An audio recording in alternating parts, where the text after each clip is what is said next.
L'info écho avec Capital.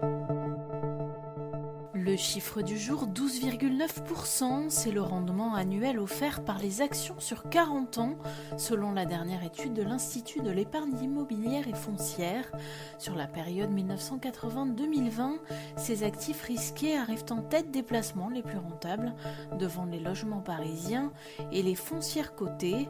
Si les actions restent le placement le plus performant sur 30 ans, entre 1990 et 2020, elles partagent la tête du classement avec l'investissement dans le secteur résidentiel en France pour un taux de rentabilité interne de 9% par an.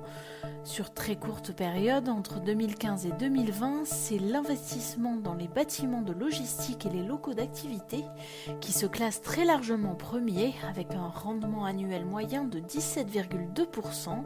Plus de détails sur notre site. Le coup de gueule du jour risque d'être poussé par les Français qui portent des lunettes. L'an passé, ils ont dépensé plus qu'en 2019 pour renouveler leur équipement optique, et ce malgré l'application de la réforme du reste à charge zéro. Dans sa dernière étude sur les dépenses de santé des Français, l'adresse observe en effet que le reste à charge des ménages a bondi de 4,1 points entre 2019 et 2020. Une hausse qui peut étonner alors que la réforme du 100% santé, effective depuis le 1er janvier 2020, aurait dû aboutir à une diminution de la facture. Mais la faible pénétration des lunettes et verres entièrement remboursés sur le marché et l'abaissement du plafond de la prise en charge par les complémentaires des lunettes, dont le prix est fixé librement, ont exactement produit l'effet inverse. L'info pratique Capital concerne les candidats au prêt à taux zéro qui souhaitent ainsi financer l'achat de leur résidence principale. Finalement, les conditions d'accès au PTZ n'évolueront pas l'an prochain. C'est un chantier très complexe à mener et donc on ne le fera pas au 1er janvier 2022, a précisé mercredi 6 octobre la ministre du Logement Emmanuelle Wargon sur BFM Business.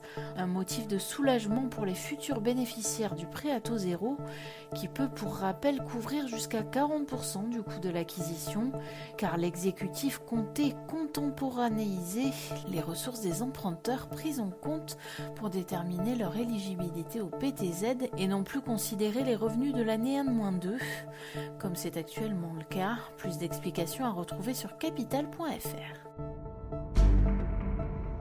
Et on termine avec le prix des carburants. Le diesel n'a jamais été aussi cher en France.